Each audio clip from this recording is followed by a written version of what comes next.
welcome to another episode of the One Deeper podcast. It's a journal club this week, and this week we're talking about psychological entropy, a framework for understanding uncertainty-related anxiety. Super interesting paper in psychology. We had a lot of fun talking about this, so please enjoy, and hope you learn something.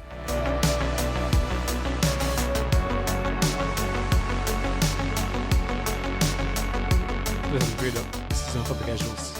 Well, alright, maybe it's for the casuals. Okay, boys, we're live, fuck it.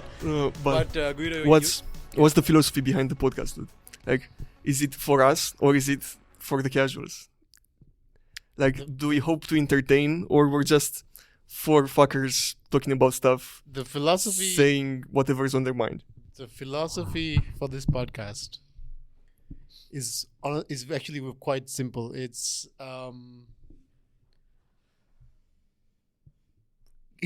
almost purely selfish. It's like mostly selfish. It's just like I just want.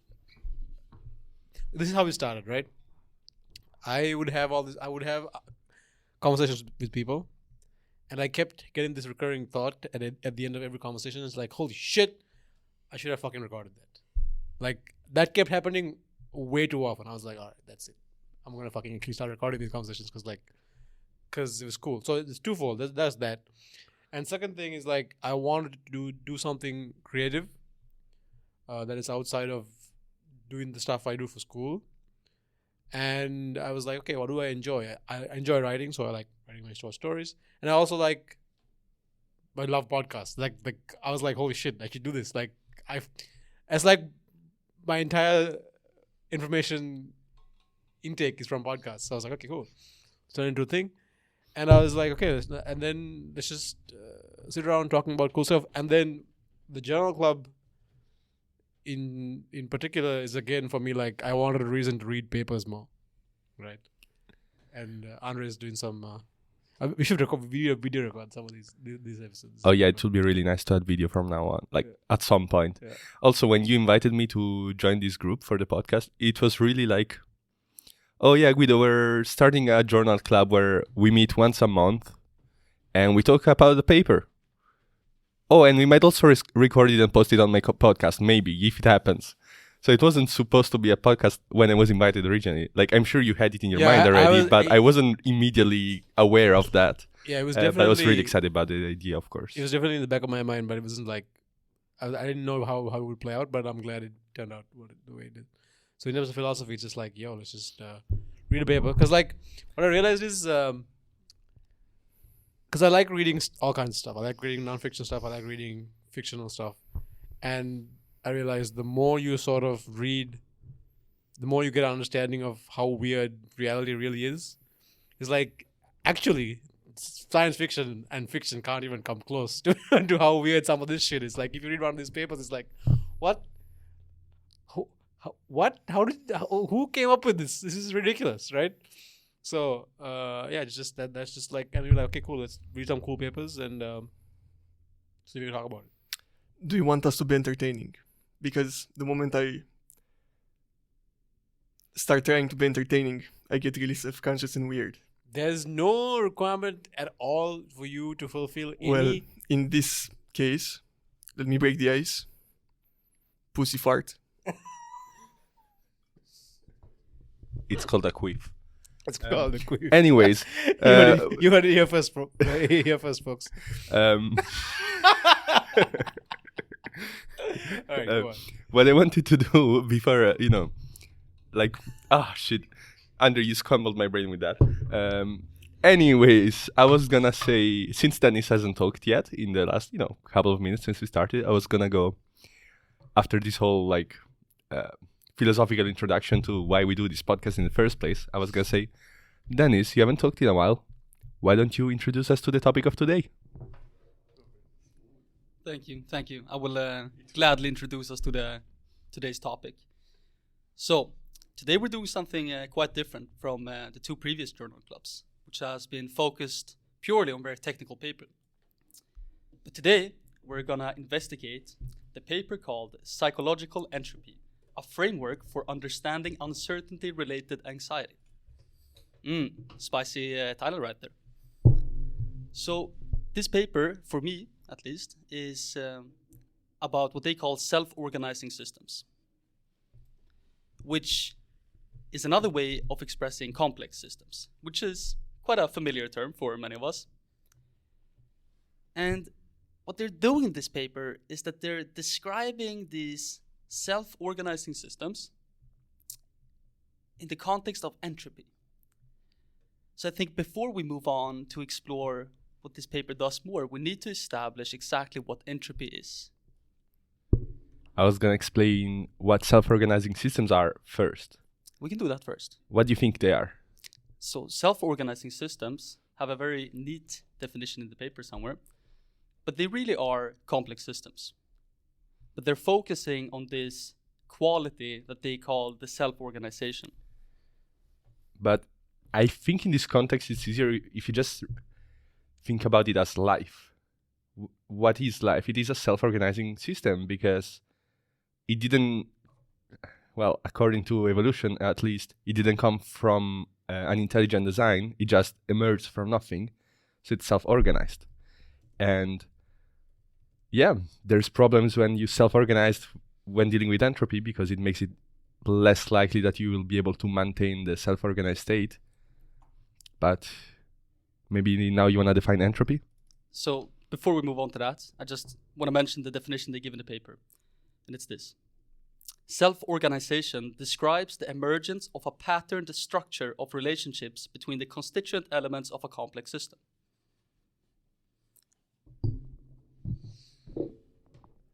So this paper, I found it, I think maybe I first saw it a couple of years ago. And this is when I wanted to give myself a challenge. I was like, okay, I'm going to read a paper a day, right?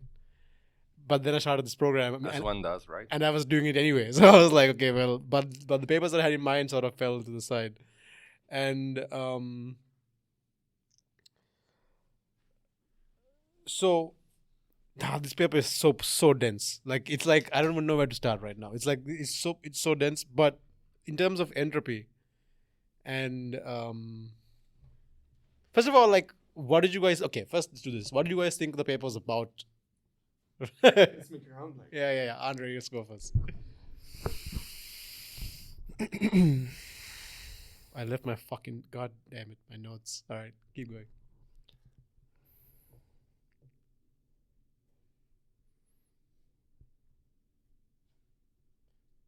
You can see the wheels turning here. The paper is about giving an information theory inspired response to the problem of human uncertainty.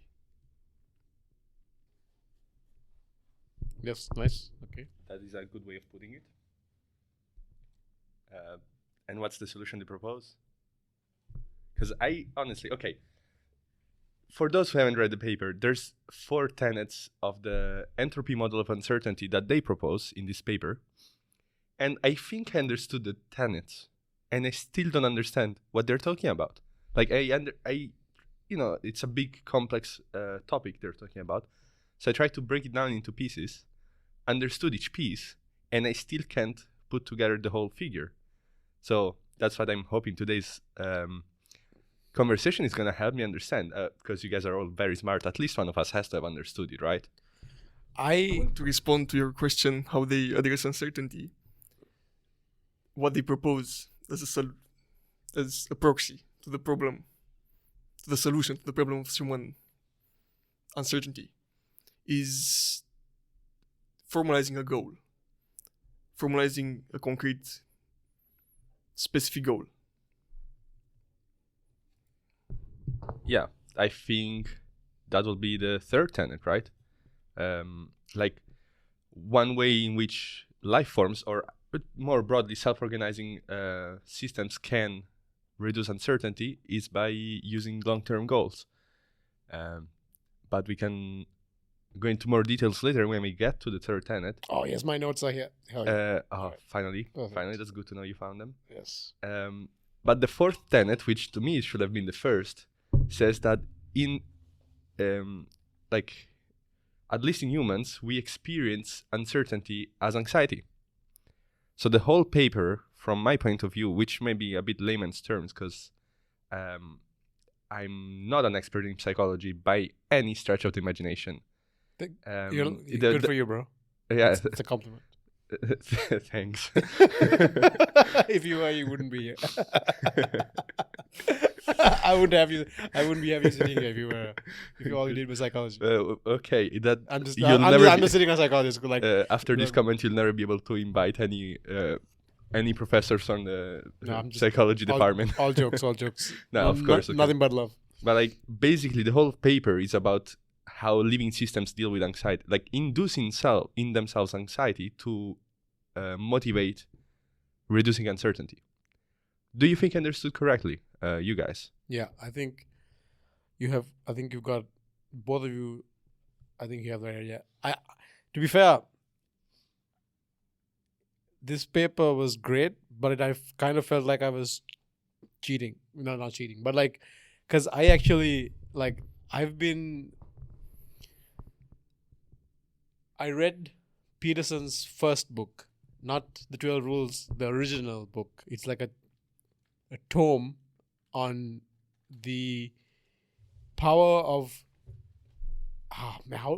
this is probably the worst description of this book, but the best thing I can come up with is like how the world is best viewed as a stage for acting out certain behaviors and rules, right? And it's not just a place of things, it's a place of what you can do with stuff. Okay. But before we get to any of that, so you had yours before I say anything. Dennis? Yeah, I think you brought up some good points. I do think that it's missing all of the good context though.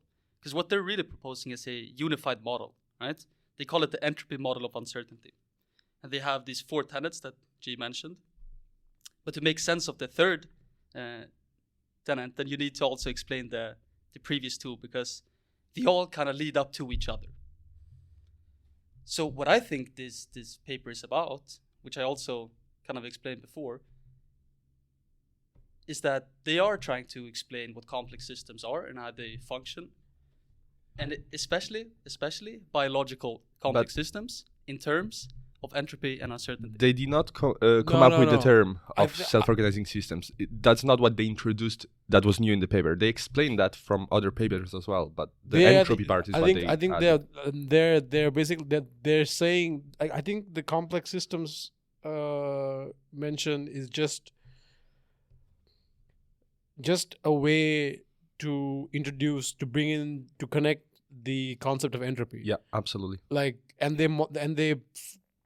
they to use the concept of entropy, they place the framework within the scope of complex systems, and they use that to explain because once you put the psychological behavior of a human being as a complex system, then it gives you the tools of like entropy and all these other things that help you describe that system. Yeah, you can use information theory on it, which they try to do. So their goal, I think, here was to get to being able to use information theory and entropy to explain this. And to get there, they framed the problem as a complex system, which gives you access to all these tools of physics that you can use to explain complex systems, which I think is what happened.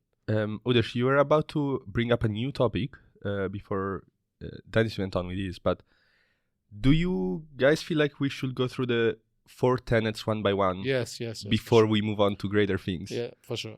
All right, let's go with first. Udesh, what was the paper about? Was that a long answer? No. The question? For me, what the paper was about is a really systematic approach to explain why it is that having multiple tiers of goals that are one after the other serve as a tool to minimize the level of anxiety you experience, right? So we'll get into this, but I've written like, as I was reading all these things that came into my mind. But the general idea is that goals are a biasing function that makes the search space of possible behavioral sequences smaller, right? And that and that is technically defined as a reduction in entropy. So if you look at those two graphs, I think we'll talk about it in a second. That's what they're getting at, right? And I have a lot of stuff that I wanted to go on that. It's very interesting because we had kind of the opposite. Like you and me had the opposite takeaway from the favor. I thought anxiety was a tool to reduce entropy, and you thought anxiety is a tool to reduce yeah, entropy? to induce yourself. Like to the fact that our brains wants to avoid anxiety induces us to think harder about future goals, basically. Instead, you said pretty much the opposite. Having future goals is what allows us to reduce anxiety. I mean, in practice, they're the same thing, but what causes what? So We think about it the opposite, the other way around. Another thing they mentioned is that the uncertainty is experienced physiologically as an aversive state, which is anxiety. Anxiety is the physiological state that is derived from this uncertain possible future, right? Dude, this is really interesting because unlike most animals, we have a very, very complicated sense of the future, right? Like you could say, okay, fine, squirrels store nuts for the future, but they don't think about the future like we think. I mean, we don't know about what squirrels think, to be honest. But we have a very, very strange relationship to the future of ourselves, which is really interesting. Isn't it actually like what you just said made me think, how does this tie in with the fear of death? I was just listening to Alex Friedman podcast like on the way here, and they were talking about the fear of death. And that is the ultimate uncertainty, right? Like that is why people presumably invented religions, and why all philosophy exists is just to explain, just in big part to justify what is gonna happen after death, because that is the biggest uncertainty we have in the world. In the human experience, at least. No, I see what you mean. But for me, I know people, when they talk about religion, they put a lot of emphasis on what religion says happens after death. I think, for me at least, that is the least consequential part of what religion offers. Interesting. I might be too conditioned by my, Western upbringing. I was raised in Catholic, right? But you, were you? Were you raised religious? I was raised in a very, very. I am still part, I would say, of a very religious, conservative family. And my parents are quite conservative, but they're Buddhist, right? Okay, And so you will they say have a weird amalgam of religions. Like they're Buddhist, but then Buddhism theoretically doesn't preach anything about God or afterlife. I mean, there's reincarnation. That's a whole weird. It's weird. It's like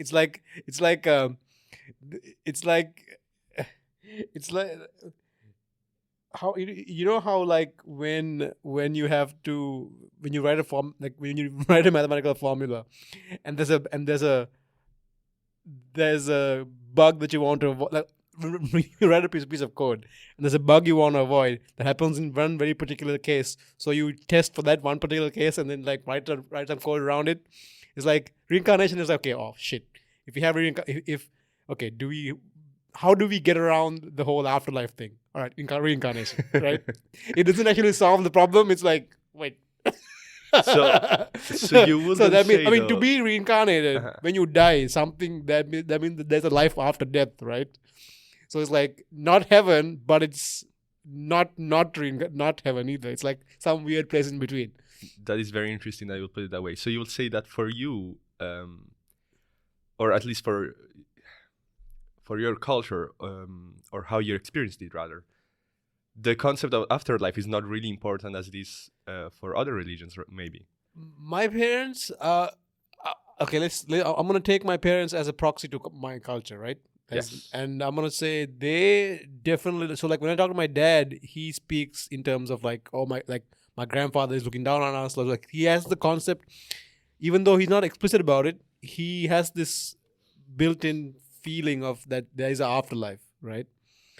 And my parents, they don't talk that much about reincarnation. They're more, but one time I told my mom on her birthday, like, if, like, I hope to be born as your son in every life that I'm born into, and she fucking lost it. Like she cried. She was so touched by that. So like that is very sweet. yeah, and like for me, I've always thought of culture broadly and religion specifically as a templates of how you should operate in the world. I think of them as sort of like a principal component analysis. It's like you download culture, right? Like when you're born, like there's no escaping the fact that you're going to be born into some environment, right? Absolutely. I think of it as like a low resolution copy of the whole thing. So here's how I think. Okay, this is going to be a bit of a digression, but I think it's worth it. Yeah, absolutely. I think like So here's how I think. Yeah. Okay, I think of culture as sort of it's kind of a static entity. Kind of. It's not really, okay? But it's not really, but I'll get there. That sort of exists in a collectively distributed fashion, right? It exists like if you take one person in isolation, it's hard to pinpoint the culture. But you put a bunch of people together, it exists in the system somewhere. Okay? And I think when you're born, when a human is instantiated, right? When you create an instance of a human, you inherit some of the class. You inherit some of the attributes of that class, right? And there's a trade-off here, right? Because each individual person has a unique experience. That's sort of fundamentally what I think that's an analogy to what the soul is, maybe, let's say, right? Not really, but let's just talk about it, right? If it's unique, let's say if the soul is a unique, everlasting thing, whatever it is, let's say each person has a unique experience of the world, right? So because we don't see the world just as a place of things that exist, right? So even the four of us sitting here right now, our experience is strongly correlated, but it's by no means identical, because we're always experiencing situation through a framework of things. And getting to look at your beautiful face. Yeah, exactly. You aren't. So like, you see the objective stuff, part of it, a lot of it filtered by your brain. This virtual reality simulation that your brain is building real time as you sit here, right? And even though there's a lot of correlation between all this, there's like a lot of individuality, right? And each person experiences something unique about. That's what I believe. Everyone experiences something very unique about the reality when they are running through this simulation. Okay, and each person in turn updates the culture. The culture is in a sense dead. It's always dead. It can't really change itself. But through your individual experiences, you have the opportunity to provide the culture with an informative update every time to something that you're experiencing, right? Do you mean it as the culture in general, where you come from, for example, or the culture that exists in your brain? Like your own subjective experience of culture? I think...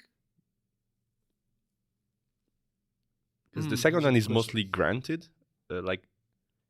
Of course, when you learn new things, you're going to update your own knowledge of your culture, for example, or you're going to change it a little bit, how you perceive it. No, but do you also mean it in a broader sense? Yeah, I also mean it in a broader sense, especially if you reproduce, right? Especially if you have children, or if you have a podcast, when you sort of like the individual is the life-giving force that keeps the culture alive and vibrant, right? And you have to and you have to let individuals experience the world and update what this culture needs to be. Otherwise, it's just gonna die, right? So one of the problems with places like Sri Lanka is they're so concerned, they're so hell bent on keeping it the way it is, right? That's crushing it. So that's kind of in my experience what leads to a really strict oppressive regime. It's not the main difference between places like the Netherlands or a Western liberal democracy, and a place like Sri Lanka, which, by the way, is the Asia's oldest democracy, right? One of the main fundamental difference is one of those places is hell bent on trying to stay the same, right? While the other place is okay, has been historically okay with trying to improve and change, and they're okay with the fact that we will make mistakes and change. Yeah, right? they do encourage progress. That's right. So in that's Sri the Lanka, thing. for example, because you're so hell bent on keeping things the same, you deny that rejuvenating force of individual unique experience to come in and inform the culture and help it improve and change and get things right, get things wrong.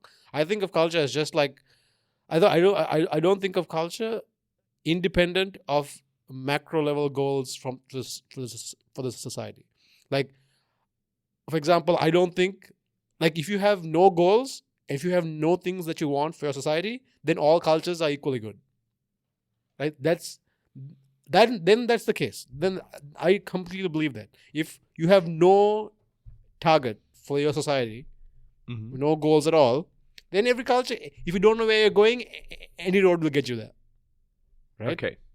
But the moment you decide certain things are more important than other things, you don't have to try. The moment you you come up with a hierarchy of goals, paths are either better or worse at getting there. Isn't it interesting though that you were not? I don't think you're intentionally trying to, but this reconnects very nicely to the paper we were originally discussing, right? Yeah. Because so on a macro, you could see culture as a self-organizing system because no one is actively designing culture. Yeah, absolutely. And yet, so if you have goal, you minimize uncertainty of what's gonna happen, and so it is gonna lead more likely to some outcomes rather than others. Which is fundamentally the point of this article. We just realized, at least, I just changed something that I thought I understood. Self-organizing systems are not only life. I was trying to simplify and I made a mistake. I oversimplified there. So the paper is applying to this as well. Culture tries to set some goals. Like, as you said, in Sri Lanka, one of the goals is to avoid change, for example. But accidentally, that is leading to the goal of, to the result rather, that maybe young people don't like it there.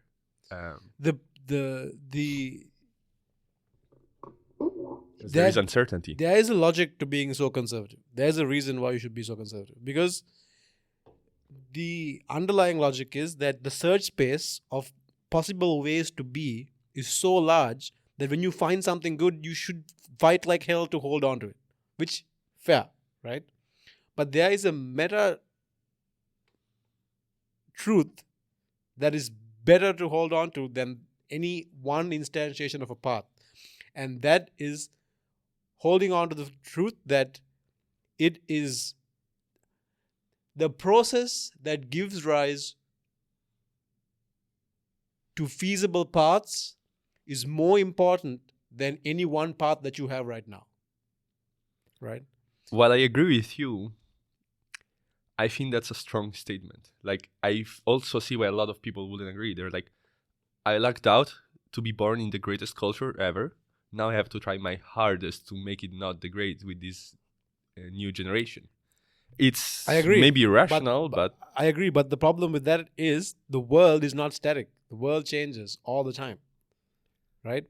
So the rules of behavior you have today, there is absolutely no guarantee that it'll be functional tomorrow, right? So it is more sensible to identify with the generator process than to what the process generated, right? So, for example, I'll give you an example. Okay, but I think of this shit. I apply this shit to my life. This is like my personal example. Okay, Andre and I were on a walk. Let's say a cognitively enhanced walk. During the winter break, and what the fuck am I talking about? Yeah, I was on mushrooms. Only Udesh, Andre wasn't. Andre still wants to run for president one of these days, so Andre won't compromise his political career by allegedly saying he did mushrooms on a podcast. So I was thinking. So only Udesh did mushrooms on the forest. I mean, truffles, because mushrooms are legal here, I guess. I don't know. Whatever. Anyway, whatever. Point is, we were walking in the woods and it was cold, right? It was really fucking cold. It was like minus 3 or 4 degrees out, and we're thinking to ourselves, and I was like, holy man, I just want to go home right now and be warm and comfortable, right? And in that moment, I was thinking to myself, because I think of mushrooms as I think of psilocybin as putting yourself in a state where you're a bit more plastic, where your brain can sort of make other connections and rebuild new paths of behavior, right? And the way I was thinking to myself, okay,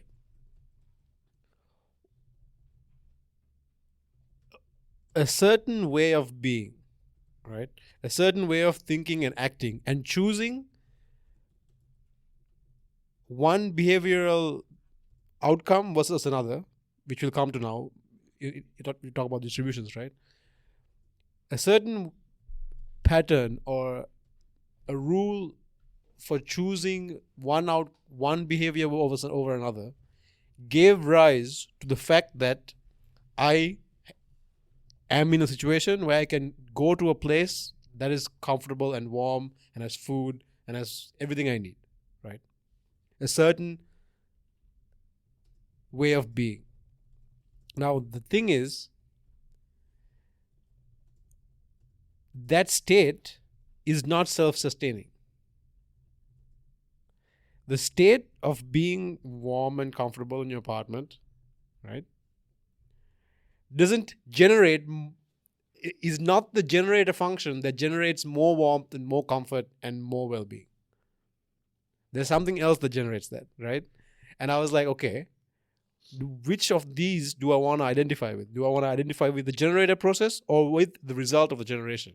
And I was like, no, I'm going to identify with the generation process. And I was like, what is that? That, for me, is saying, I don't give a fuck if it's cold, and I'll fucking do what I want, right? This is not me. So, because I was so afraid, I was like, I was like so cold. I was like, no, fuck this. So, I took off my fucking jacket, took off my shirt, took off everything except my pants, and I was like in the woods, just like yelling at the cold and saying, "Oh, fuck this! I decide what's important." Did you end up with a fever afterwards? No, I was fine.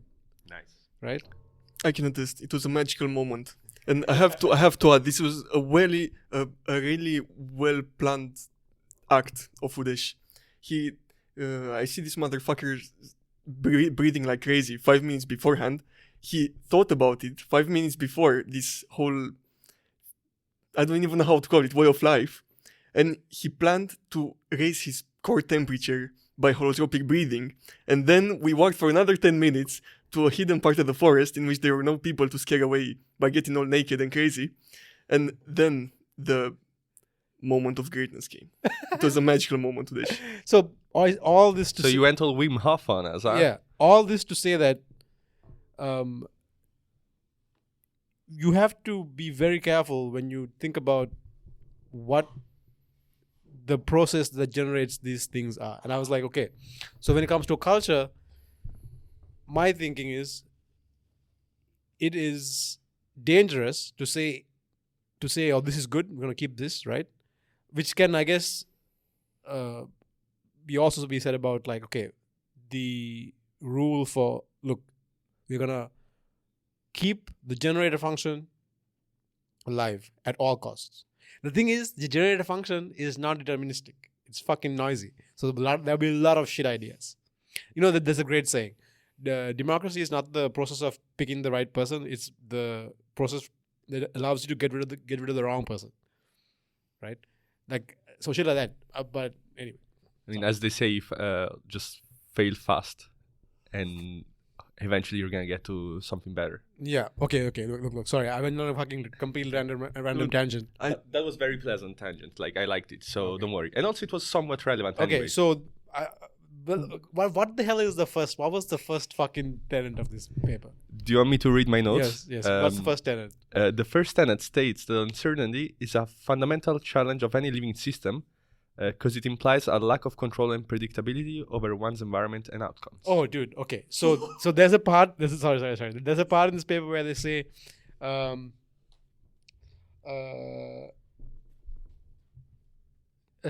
so we use energy to transfer the entropy inside the system outside to maintain order on the inside, right? Can I make a sideways, very related to that? I've heard in a YouTube video years ago, I don't even remember what the context was, that some physicist or something speculated that life is a self-emergent property of any universe in which entropy exists. Because of this thing, it tries to minimize entropy inside of itself, but it maximizes entropy outside of it. Because of it, it is extremely likely that life exists in every universe with entropy, if you believe in multiverses. Isn't that insane? Like, I really like this formulation of life. Life is just a self-emergent property of entropy, of all things. It's an interesting thought, and this goes back to what you actually said before, which is that the world is constantly changing, right? And the only thing I could think about when you said that is that, oh yeah, this relates back to the paper where they said that entropy in a system can only increase as a function of time because of inefficiencies. And we dissipate our internal entropy through the use of external energy that we put into the system, and it goes out into the world. The world is constantly changing, right? The entropy is always increasing. That's pretty interesting. Okay, so this is cool, right? As I was thinking about this, so this the second law of thermodynamics, they mentioned this here. What is the first law? Second law of thermodynamics. Second. Okay. So what that means is like, so the second law of thermodynamics gives you the arrow of time. Pretty much. Right? Because if you have the direction of dissipation is like time. Okay? So think about a fridge. Okay? When I was reading, I read this paper and I thought about the fridge for like 30 minutes. I was like, holy shit. The fridge is sort of like a time machine. Okay? Hear me out. All right? Because your food in the fridge, now let's say it's an apple, right? Removed from its tree. Now this thing it has no mechanism to keep the internal disorder from taking over and breaking down eventually. Right? You put it in a fridge, you put it in this environment that delays that internal decay. Right? So what you're doing is you're taking energy from the outside, putting it into the system that is artificially maintaining a state where the time moves slowly. Time moves. If just by the second law of thermodynamics, inside the fridge, time sort of moves slowly. Yeah, but not the really, whole point, like, what the fuck does that actually like the whole point of the first tenet was basically this: like self-organizing systems are, in your interpretation, time machines. Like, they do the same thing as the fridge. They minimize internal entropy by increasing outside entropy disproportionately. So let's think about it, right? So like when something's dead, right? When let's say something's dead, it's no longer capable of taking energy from outside of itself, or outside of the system, to maintain the internal structure of the system. Yeah. Right? That's fucking nuts. Yeah, that's what, like, as long as a self-organizing system exists, it is able to maintain a lower internal entropy. And then the moment it ceases to exist, here in the paper they say it gets eliminated in a Darwinian fashion. Like, I also thought of that while we were talking about cultures, right? When you say a culture fails to adapt to the changing times, then it's just getting evolved out, which for the culture, from the internal point of view, that's a horrible thing. It means it's dying. But from the outside, it's just better cultures are winning over, better life forms are winning over, and stuff inside the fridge is being kept alive longer, I guess, like kept good longer. That's all this is about. And in the context of this, they also mention attractors. And something that is so interesting about this is that they say that it's a consequence of complex systems that they tend to return to a relatively small number of stable, low entropy states. That is a crab. Have you know how like crabs evolved like 6 different times independently? That is apparently a super efficient life form, like shape to be alive in, because it evolved independently over and over. That's crazy, right? That is an attractor. That is a strong attractor apparently in life. Yeah, and you could definitely apply this to, like you said, cultures and specific attributes and traits. That these are attractor traits or attractor cultures. They're just good states for the system to be in to dissipate entropy and reach these low entropy states. That is so crazy, because yes, if you put it that way, a culture that values progress just the right amount is an attractor, because if you overvalue progress, then your culture is gonna mutate super quickly into something else. So you're gonna head towards something different faster, like so fast that you don't stabilize. It's just a fucking learning rate optimization. Yes. Fucking puts culture. But for entropy and culture. Yeah, put culture in SQL, and then let's get this over with. Like if you have too high of a learning rate, you're gonna learn yourself away as a culture. Yeah. That's But true. the opposite is true. Like if you instead stay in place, you're never learning. So if you're not exactly in the middle of an attractor, you're gonna collapse. Dennis comments, that leads to the second tenet. Why don't you say something about it? Yeah, so We're still alternating microphones. That's why I had to. So do that you small mentioned this problem of optimizing too much for progress. And I think that leads on to the second tenet, because what they say is that uncertainty emerges as a function of the conflict between the competing perceptual and behavioral affordances. And let's plain English for this one. What they're really saying Yes, please. is that uncertainty is the function of perceptual interpretations of the current state and the behavioral affordances there are for that state. And if you optimize too much for progress, then you could reach a state where the number of possible perceptual interpretations and the number of possible behavioral affordances increase, and therefore So you the have entropy too much entropy. increases. Oh, that is interesting. Nice. So a couple of things we should clarify there, right? One is what a behavioral affordance is, okay? And this comes from an awesome book that I read when I read this when you were taking human computer interaction, I think. So last semester. Yeah. I just read it because they had a copy in the library. It's called the ecological approach to visual perception. So the crux of this idea, which is empirically solid, is that we see the world as a place for action, as a place for doing things. So like when you see a cliff, you're not seeing a cliff, you're seeing a falling off place, right? For example, like you can take babies, put them on the edge of a table. Please don't do that. Right? Like experimentally, and like you could have like a glass thing, right? That has a drop, and then there's a thing, and so like it's a table, which extends over glass, and then another table. So there's a drop in the middle, but it's not a real drop. It's just a glass, right? That's better. Yeah, and the babies won't go near it. Like they will just they're like nope. Like even though then like there's a glass there, like nah, Because what they're seeing is not just like a thing, it's like it's a falling off place, right? So the behavioral affordance is, given the goals or given what I want to accomplish, which of these things are relevant to those things, right? And now if you think back to what the brain is doing, and if you go back and listen to the learning podcast I just released with Mariah, your brain is trying really hard to predict things, right? And prediction becomes easier the less things you have to predict, less options you have to predict from, okay? So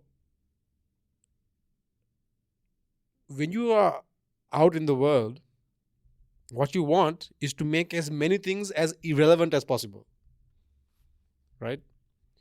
Like, it's actually it's you can see this for yourself. Like, if you're just casually walking around, if you're just out for a stroll and you're not on the way somewhere, right? Someone can stop you to talk to you. Someone can, like a cute baby can run across the street and play with the ball. That won't bother you. But if you're on the way to a meeting and you're in a rush, everything that comes in your way is either something that enables you to move forward to your goal faster or something that gets in your way, right? That's kind of how your brain reacts to these things. So that's what a behavioral affordance is. It's like, given what I want to go do, which of the things in my environment present themselves as things for action. Yeah. And so another thing I wanted to mention is I want to talk about this graph, this high entropy, low entropy distribution. So a high entropy state. Okay, this is a great example. This is a great thing. Okay, so if you have a fair coin, if you have a fair coin versus a coin that will fall on heads 7% of the time, which one has higher entropy? The fair coin. Fair coin, right? Yep. Because because the distribution, each possibility is equally likely, right? Yeah. So you don't know what to bet on. You don't Human have beings, a goal. What human beings spend most of our time doing is adding biases into the environment, right?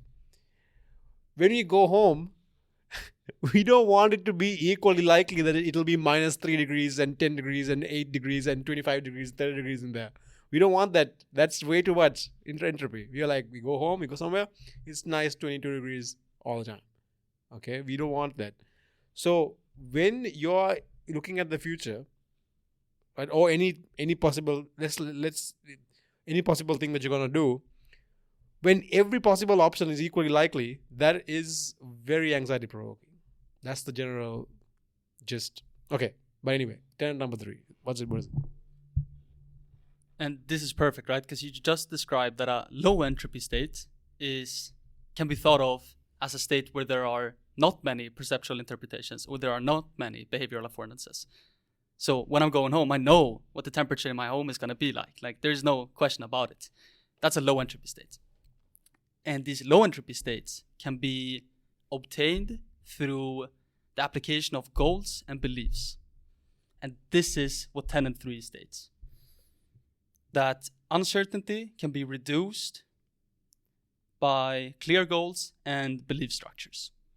Which is really nice, right? Because if I know I want to go home, I'm not going to head in the opposite direction. That's just like as simple as it is. So what are goals really? They're just filters for useless information. Yeah, like Uday said, biases.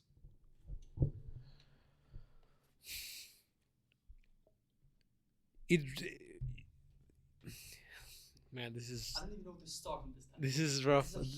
This is rough. It's like when when I'll give you an example, right? Like when I started this program, I still do have a single-minded focus. It's like my thing was like, if this is the last thing I get to do on this earth, last little journey I get to go on, I'm gonna treat it as such. I treat it as if this is the last thing. So I gave this a sort of a single-minded focus. And I was like, okay. And that was super calming. It calmed me down, right? I don't like almost everything is not an option, That's why. right? Lately I'm having some struggle because I want to join so many cool projects. Like what is a really nice thing of having become a good student, spoiler alert, I was a horrible student before, is that now I get invited to do all sorts of cool things because people know I have skills that are valuable, but I have to say no, and because I prioritize the studies, but apparently I don't do that enough. I don't have a clear goal where the studies are the most important thing I'm doing right now. So I would still like to do other things. I still consider them, and that raises anxiety. Is that what's happening? That's precisely what's happening. It's like because you're in a high entropy state because like any of the options is likely, right? Like that's like so this is the thing. Oh, this is interesting. So not only do you want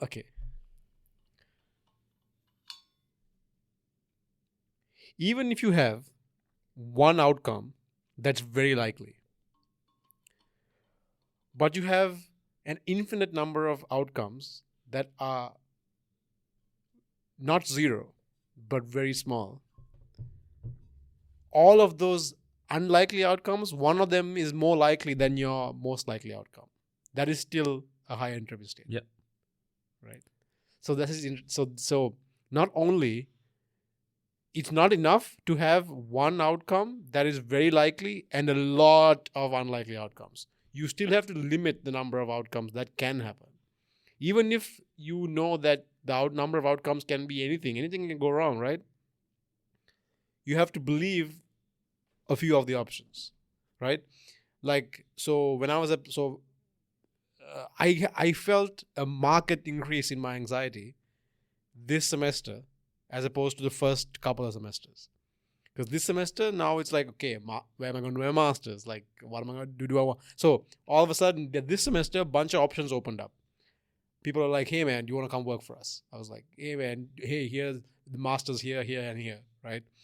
You can come work in Sri Lanka. You can go do a PhD. You can go do a PhD, like, you can go to UK. You can do what do you want to do? You can do the Erasmus Mundus. All these fucking options. They're like, nope. It was super. I couldn't like because like I'm very very sensitive to this. I felt the anxiety go up, and the moment I decided, the moment I chopped off options and just like decided on like 4 or 5, anxiety dropped. I have a direct link to this. It's directly related to the amount of sleep I get. Oh wow! It's for like whenever this shit explodes, my sleep goes to shit. I can't fall asleep, and when I do fall asleep, I wake up at like 4, 5 in the morning, 3, 4 in the morning sometimes. Isn't that what you wake up at usually? No, yeah, usually it's like 5:45, but like it gets hard. So when I know the options are narrowed down, it's much easier. Okay. Yeah. So that leads me to say to the listeners, if you guys know any super interesting master's programs or good opportunities of what to do after a bachelor's in CSAI, please let us know. Udesh and Andre here are about to graduate, and me and Dennis luckily have another year before we do that. But the pressure is building up. I got pumped, bro. No. Yeah. Anyways, back to the paper. So I really want to add something on this because I think this is one of the main takeaways I have from the paper. And it's that they're explaining a huge societal problem that we're actually facing today. And it's that the world today is very uncertain, and it causes a lot of anxiety to people. Have you seen all of these, like in the last decade, I think, a bunch of studies on young people and anxiety-related disorders like depression or just increased rates of anxiety. Now, imagine that you're like a prehistoric human living on the savannah, and all you do is hunt and gather and survive and reproduce. Okay. I think you didn't do the best example you could have done because there's a lot of uncertainty there. You could die Okay. any moment. I will We can do another. think I can give another one. I like going on. pre-industrialization I like going farmer. on hikes. A what? I like going on hikes. Oh, yeah. Yeah. Why do I like going on hikes? Well, hikes are very simple, right? You have a starting point, you have an end point, and sure, a lot of things can go wrong during a hike, but you only have one behavioral affordance: walk. Right? Like you're out there in the wilderness. There's no like discussion on, oh, what are we gonna do? Where are we gonna go? What are we gonna see? Like, no, we're gonna walk. We have a path. We're gonna walk because we need to get to our endpoint, and it's extremely calming for that reason.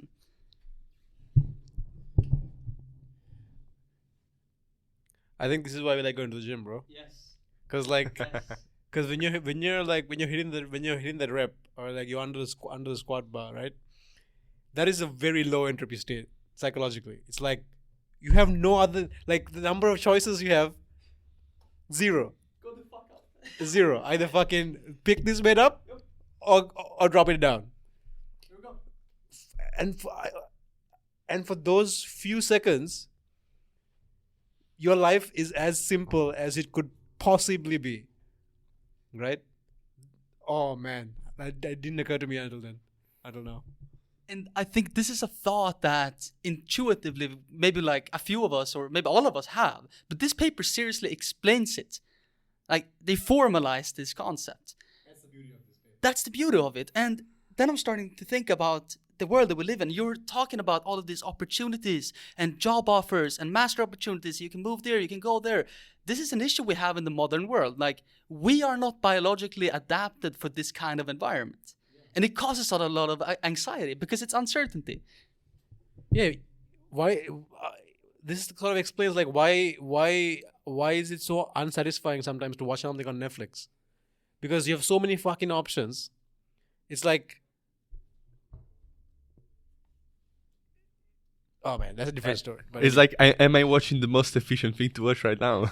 Am I watching the most satisfying program that I could be watching? And what's the best? Is it the Yeah. better one to do? Is there a better Yeah. program? Is there a better program? Is there a better show? Is there a better movie? yeah, like back to the masters topic, right? Like I was on a masters portal, like a website, and I applied all the filters I wanted to, like I felt like applying, and I had 238 masters left.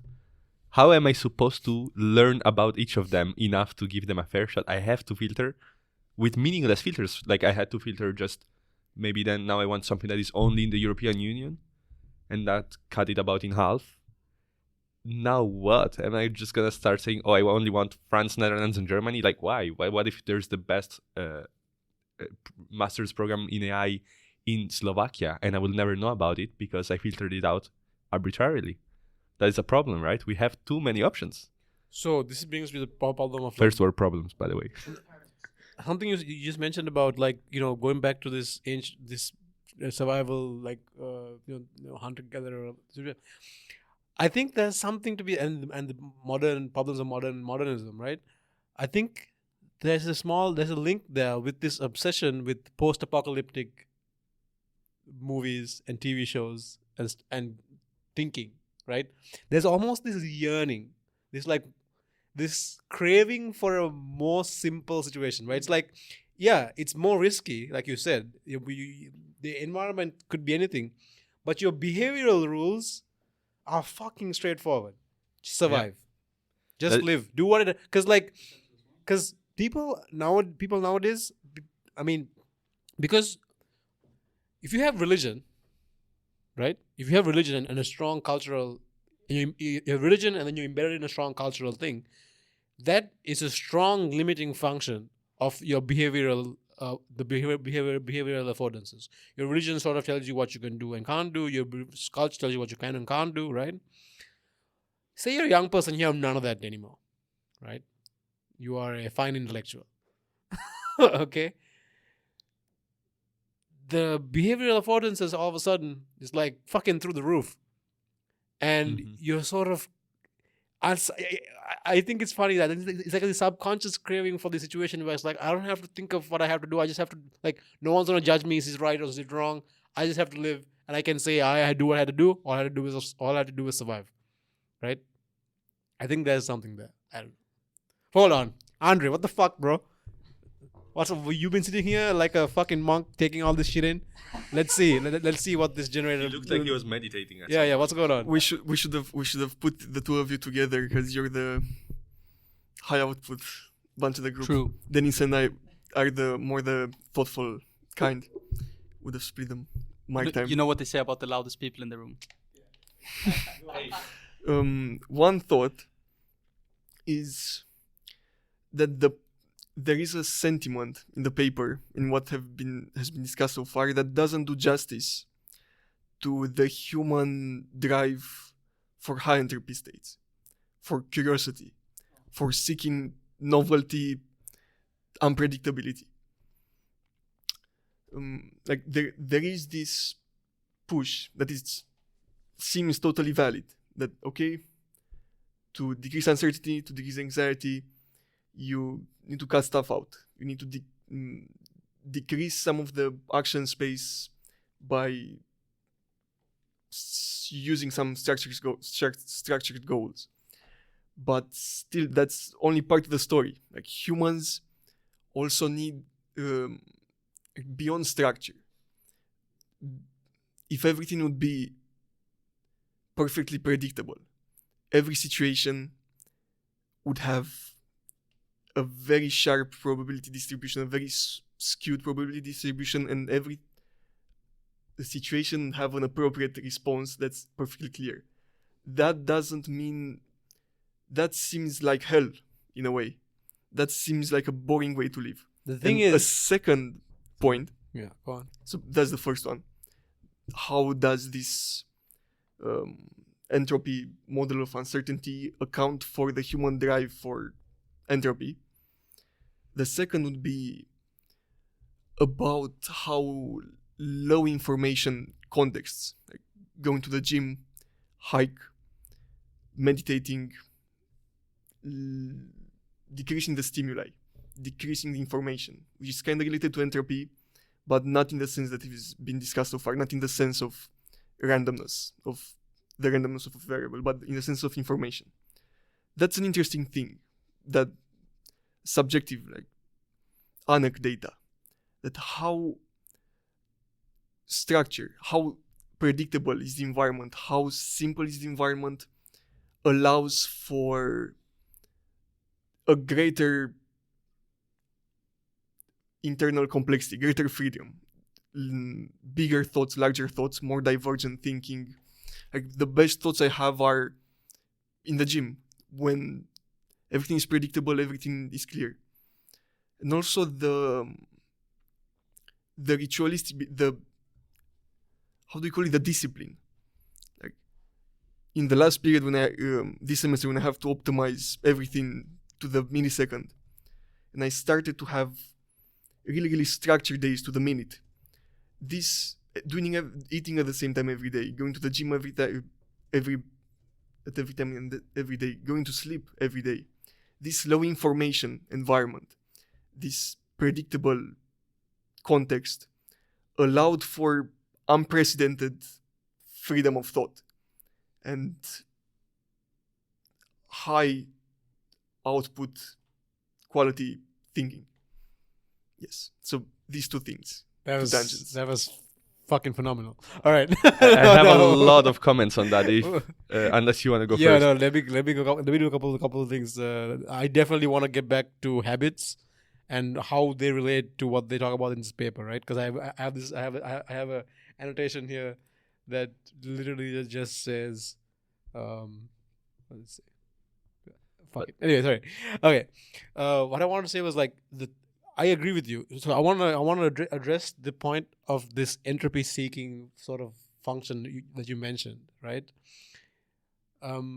If everything was predictable. What I think is that nature takes care of that for us. I think the role of the human consciousness is this entropy reducing, order generating source. This generator of beauty. And I think of beauty as a structure generation, right?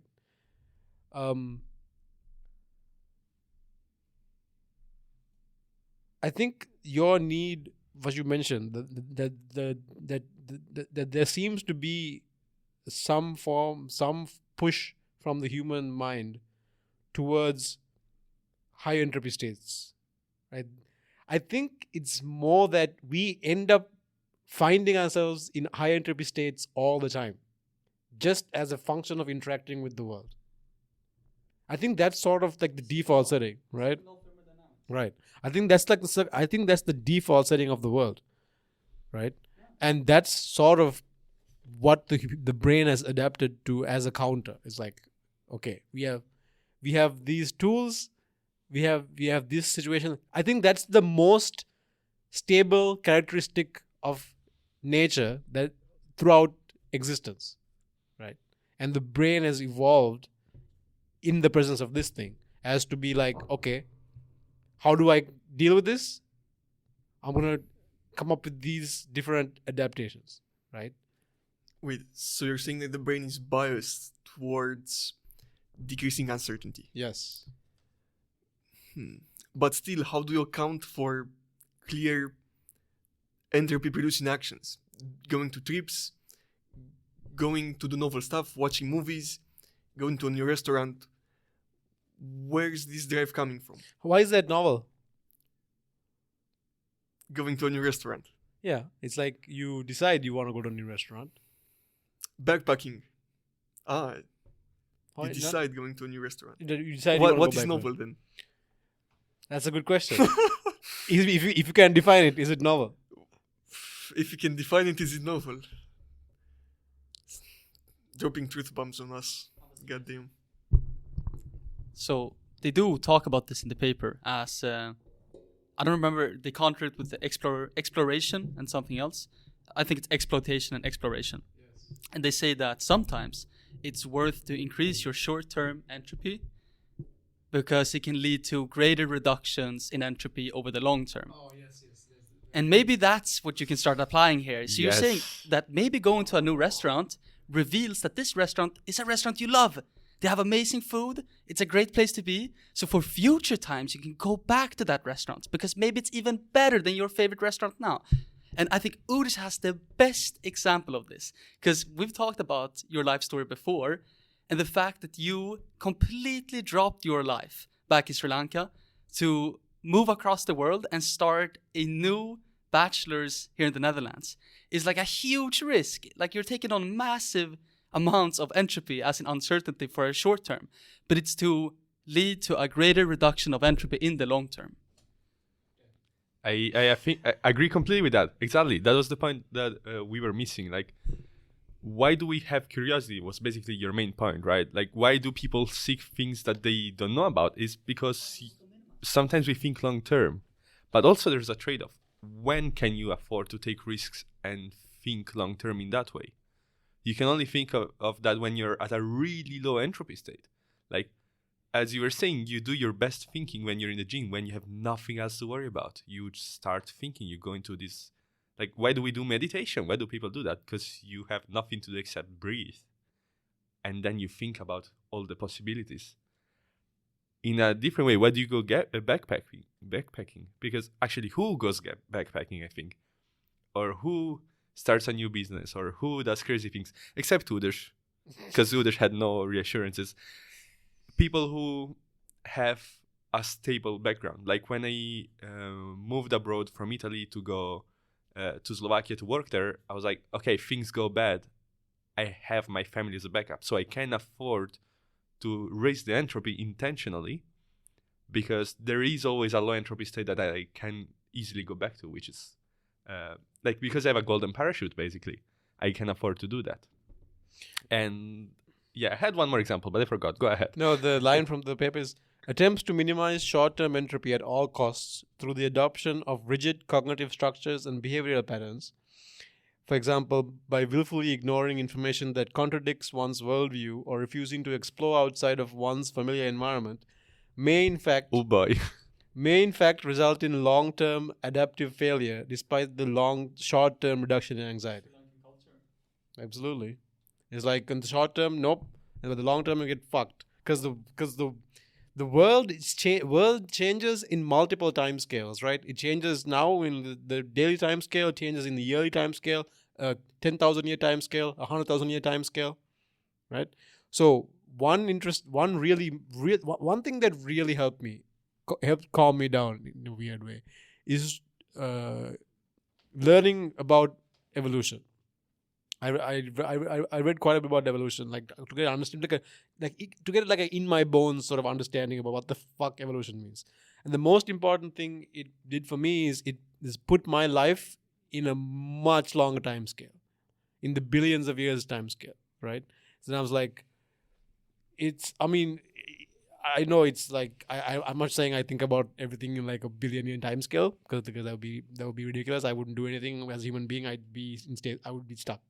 But like, it's sort of the longer you can extend your time horizon, generally it simplifies things down a bit. There's two views in life.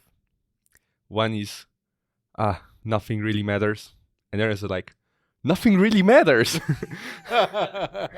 You can, if you think about life that way, which is what I do, like I am not afraid of other people judging me, at least not until it becomes an inconvenience, or I'm not afraid of how things can go bad because it doesn't really matter. I can just do whatever I want, because there's no rules. There's no, like, ethical rules are made up.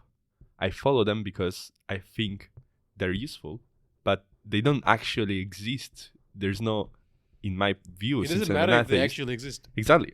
That's also true. It doesn't matter because your behaviors are embedded in that, regardless of whether you believe it or not. Right? It doesn't matter. Like, it doesn't matter. Like, gravity doesn't care if you believe it or not. If you jump off a building, you're gonna fall to your death. Yes. Right. True. So like. That was an interesting point you brought up about this sort of.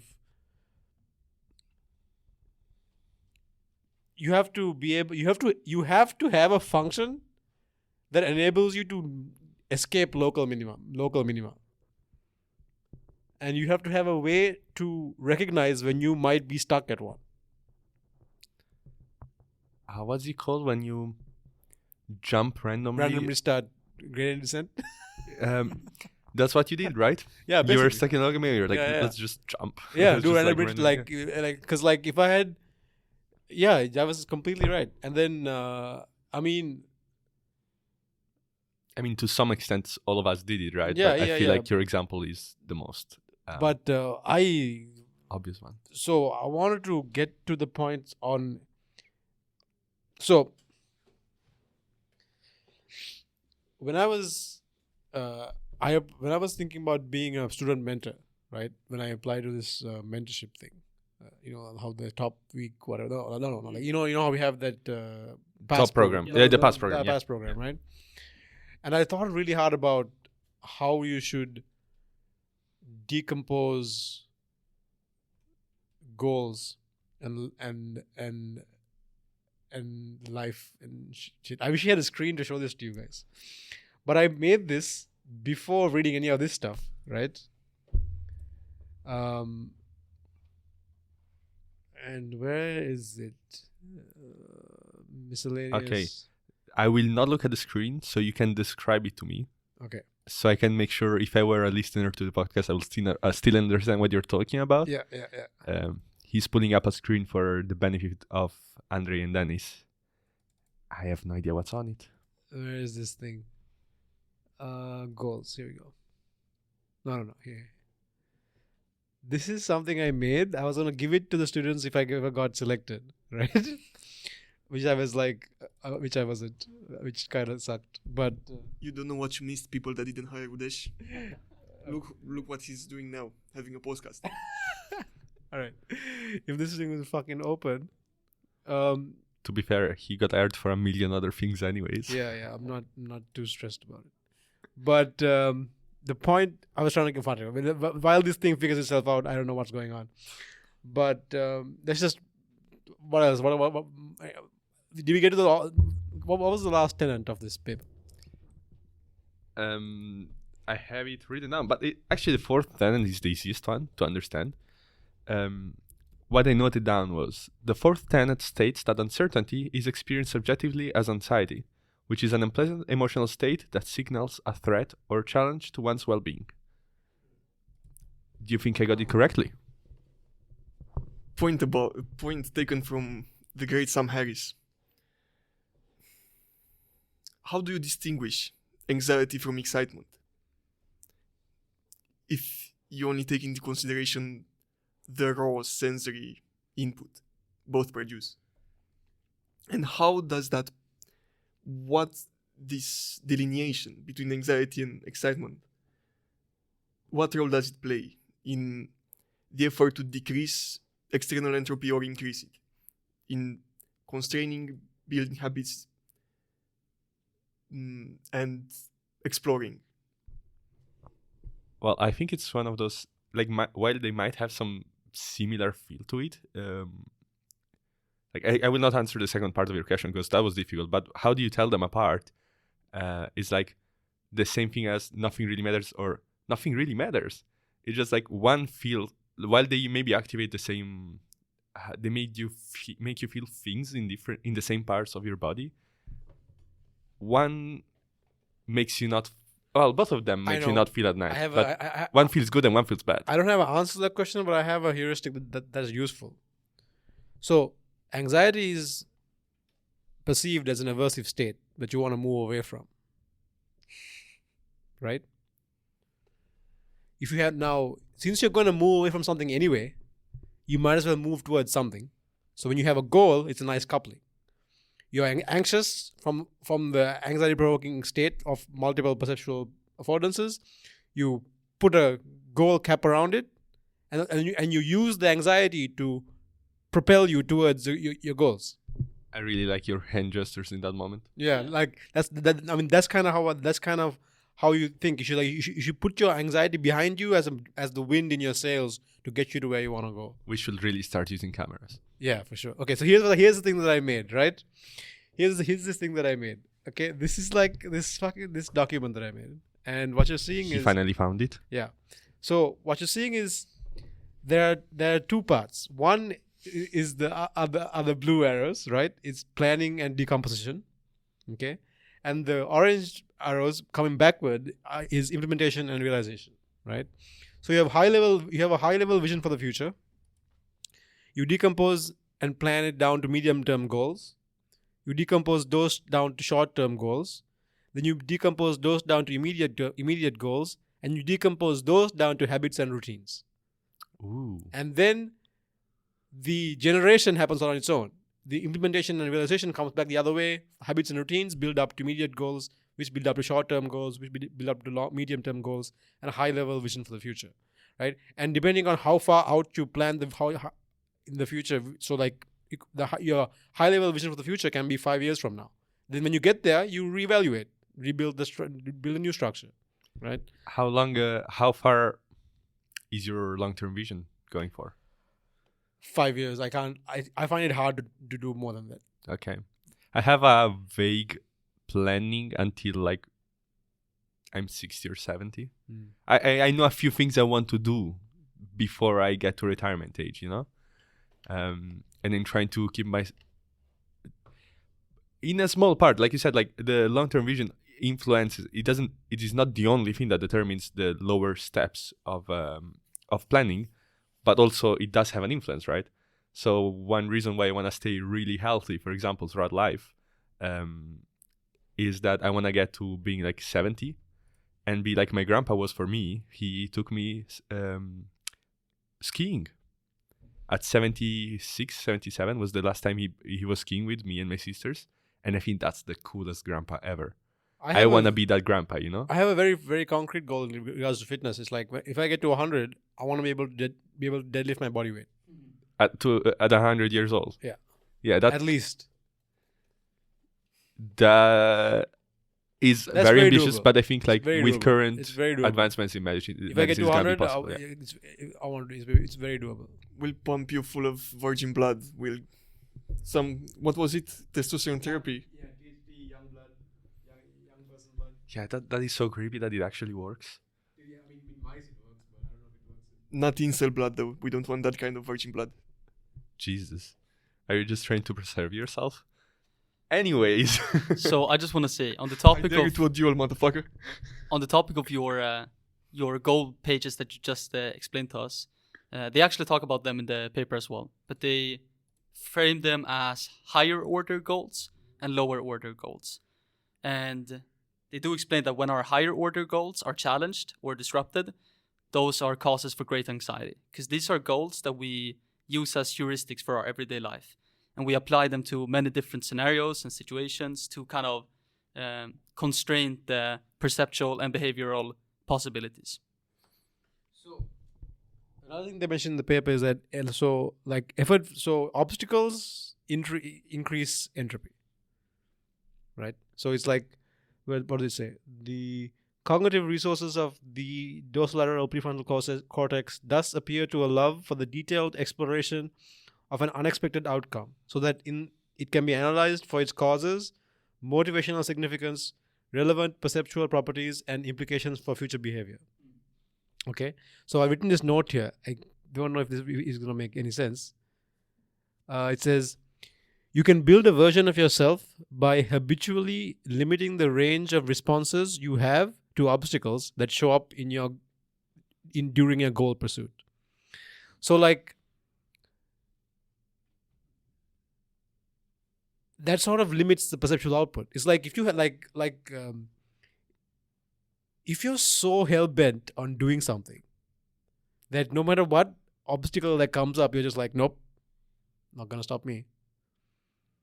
That makes almost every behavioral possibility collapse into the one option, like, nope, keep going forward, right? It's like, this is a concept that I have. It's like whenever I set out to do something and an obstacle shows up, I think of the obstacle as a conversation with Satan. It's like you, and my answer is no, not today. Like, this is not I'm not gonna answer. And I think you can make yourself into that kind of person, but you know what scares me the most? How do you do that? How do you make yourself into that kind of person? How did you make? I have no idea. How did you do that? I'm not that kind of person. I know people like, what scares me the most is that what I don't want is to actually ever be tested. Ooh. You know what I mean? Like, because I can think of situations where all of my convictions will be put to the test and I'm going to have to decide. Like, maybe my kid is dying and I have the option to steal some money and help him. Like, am I going to do it? I just pray I never have to be in a situation. So I work hard as fuck so that I never have to be in a situation like that. So you don't want to be tested? Huh? No, I don't want to be tested. Oh, I thought you went the other way No around. You're way. like, I'm I don't wanna curious be to see tested. if I will actually manage. Fuck no. I don't want to Okay. be tested. Like, I don't have that sounds much more faith reasonable. in myself. Like, there's no way. But like, Okay, but if you were in that situation and you stole stuff to help your kid, I will not judge you. I have your back, bro. thanks, buddy. I appreciate that. Okay. Man, Okay, are we done discussing the paper? we can talk about whatever you want, man. Have you heard they're releasing ChatGPT this week? The new ones? GPT-4. Sorry, Oh, no, I meant I haven't. GPT-4 coming this week, guys. Yes, that's insane. Like, What do you mean? they combine ChatGPT, DALL-E, and all those Oh, other they things. can do have. images and shit now? It's like, it's Yes. one thing. I think you can talk, like, That's I don't know, they haven't said anything. Just said it's multimodal. What if they implement Whisper in it and you can talk to it and it talks back to you? And it feels like, oh yeah, watch this, and it makes an image for you. And like, oh, is that not AGI? I have no idea. Okay, maybe I'm raising expectations too much, but I'm like really excited. Really looking forward to it. Alexander, what's up? Who's that?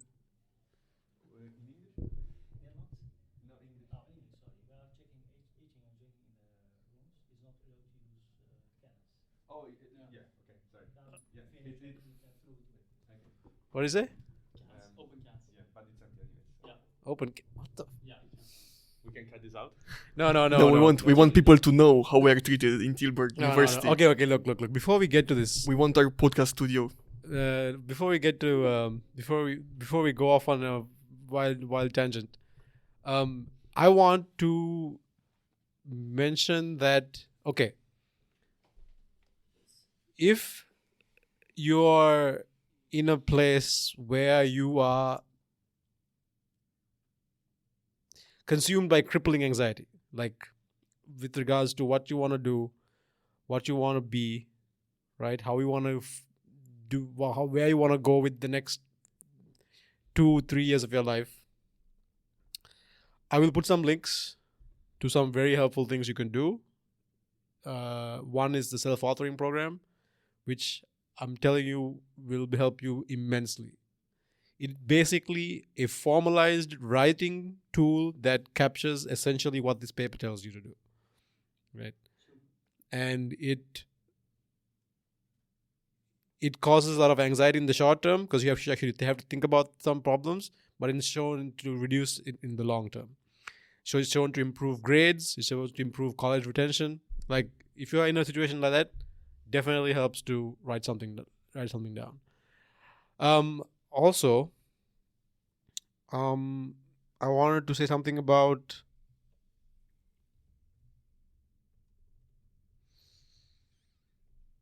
maybe for a different time.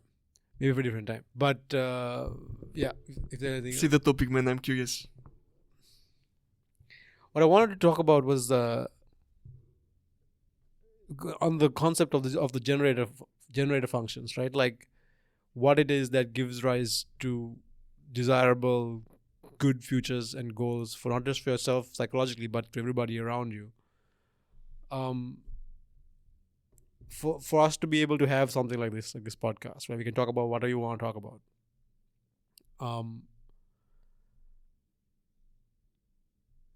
I think it rests on the fact that we are in a sense free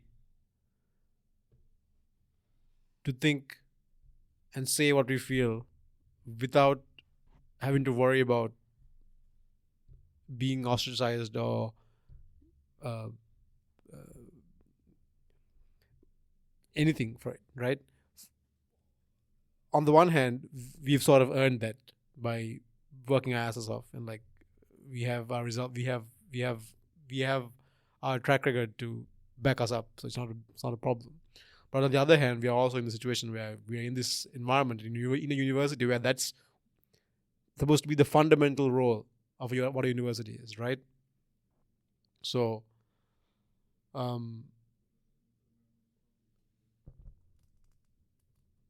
yes, yeah, no, I think we'll have a separate podcast about this, something that I want to talk about in particular. But in general, I just wanted to say that like that's important.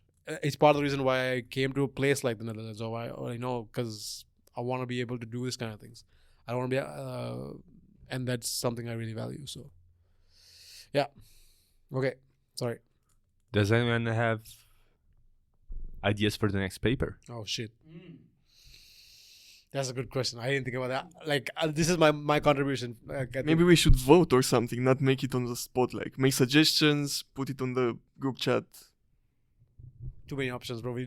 That's too high entropy. Ooh. We can also say like people who listen to the podcast wherever you want to comment, like on LinkedIn, or I think Spotify doesn't have comments, but wherever you manage to get in touch with one of us, shouldn't be too hard. You can always give us ideas for the next paper to talk about. No. What do you mean no? No. We don't like democracy? There's 4 of us here, bro. We can do democracy just fine. That's way too many options. I really wonder what's the audience of this podcast. Like, there is a guy somewhere in his mother's basement listening to this right now. So this is the thing. So this is something I'm trying to control. Is there though? I'm thinking about it, right? It's like when you're interacting with the world, how much do you want the environment to you can't help but the environment influence your things, right? Influence your decisions.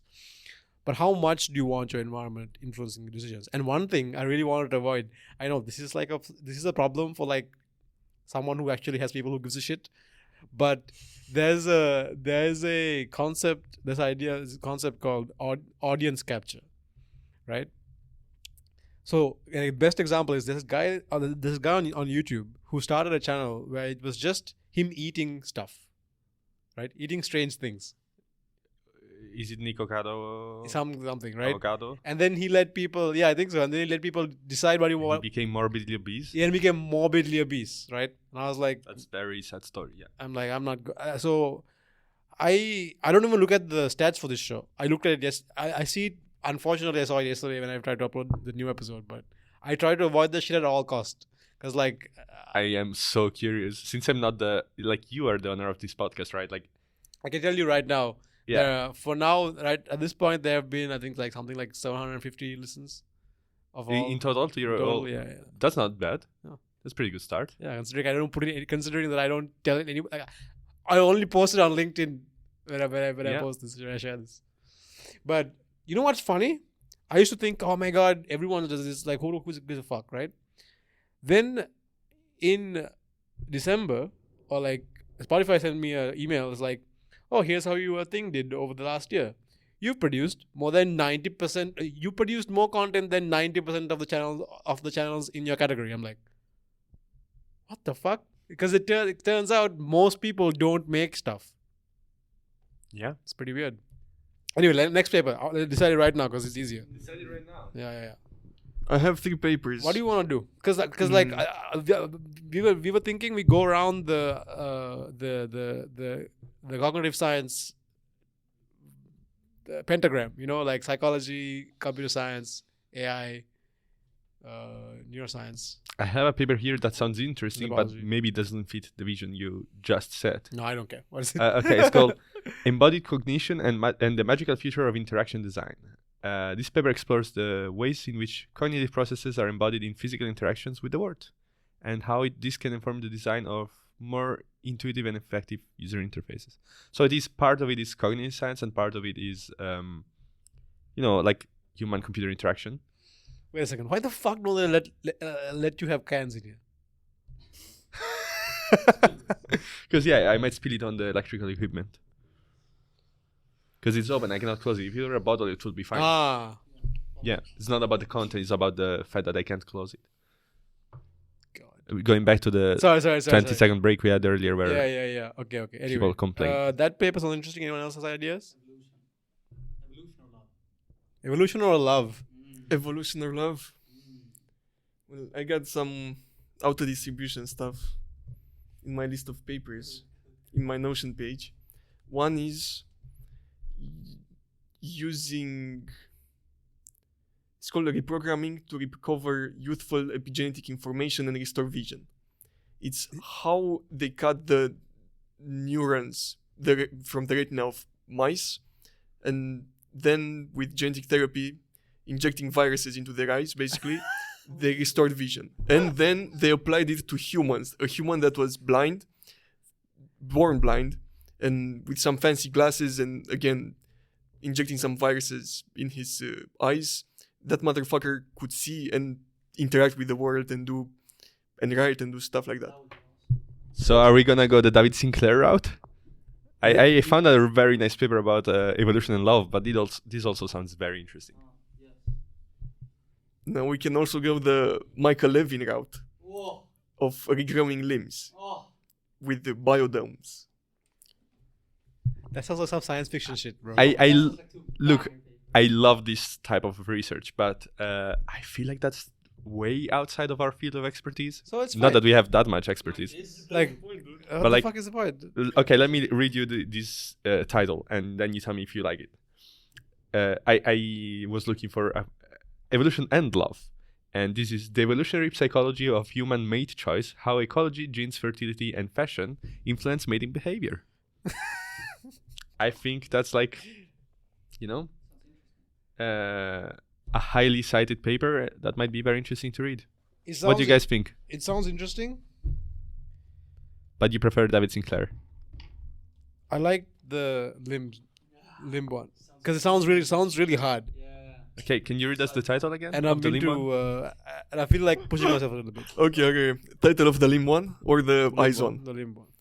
acute multi-drug delivery via a wearable bioreactor facilitates long-term limb regeneration and functional recovery in adult Xenopus levis. That's a frog. It's a frog. Yeah. Guys, I'm gonna. Oh, it's gonna be a tough one, isn't It's it? gonna be rough. Yeah, it's gonna be rough. We don't know what the fuck they're talking about half the time. But I think if we get through it, we'll have a new perspective of stuff. Okay, I think that's decided then. Yeah, Andre, drop the link, drop the paper in the chat. Drop the boys, mic. bro. This was a good one.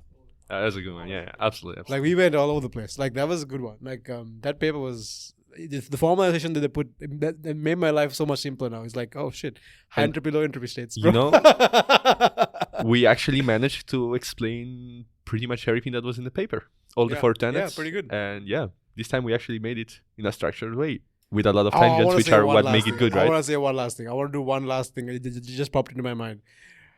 I asked Marine on the last episode that I recorded with him if it's possible to be addicted to a person, right? Interesting. Okay, because I mean, yes. just in terms of novelty and behavior, right? So if you think about a slot machine, right? Part of the reason it's addictive is its random ratio reward interval. Basically, like you don't know when you're gonna get the reward when you keep hitting the thing, right? So it's a random reward ratio. If you date someone, and if it's someone who have dated and you listen to this, please, nothing but love. Okay, I'm just trying to understand what the fuck happened going on in general. Okay, if it's not dating, this is you're interacting with someone, and part of how you think you know someone when you get to know someone is that you can predict certain behaviors. That is sort of like, I think, an operational definition of understanding someone is like, if you do action A, you get the response B, right? If you're dating someone who's super volatile, who's all over the place, then the entropy is very high. That's a high entropy person because the distribution it's not biased to any certain outcome. They do whatever they can say and do whatever they feel like. And is that like a slot machine?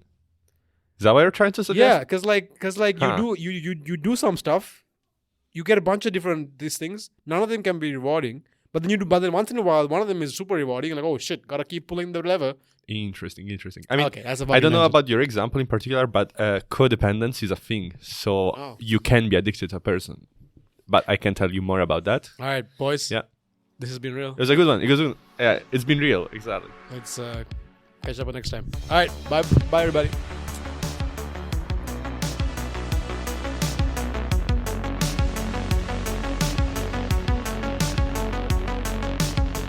This has been a One Deeper podcast. Thanks for joining, and I hope you learned something. Catch you again next time.